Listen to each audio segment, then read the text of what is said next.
Alerto po sa mga volleyball fans, lalo na sa mga Marikenyo. Gaganapin bukas sa Marikina Sports Center ang triple header ng UNTV Volleyball League first round eliminations. Tampok sa first game ang bakbakan ng Senate Lady Defenders at Judiciary Justice Servers alauna ng hapon.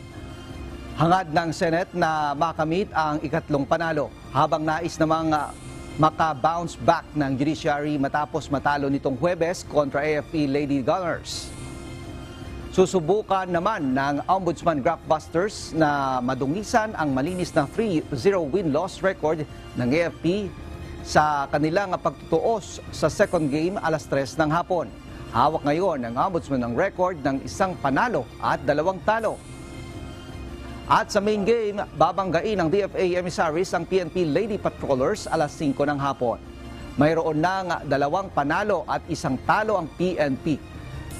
Samantala, ang DFA ay wala pang panalo sa huling 3 laban.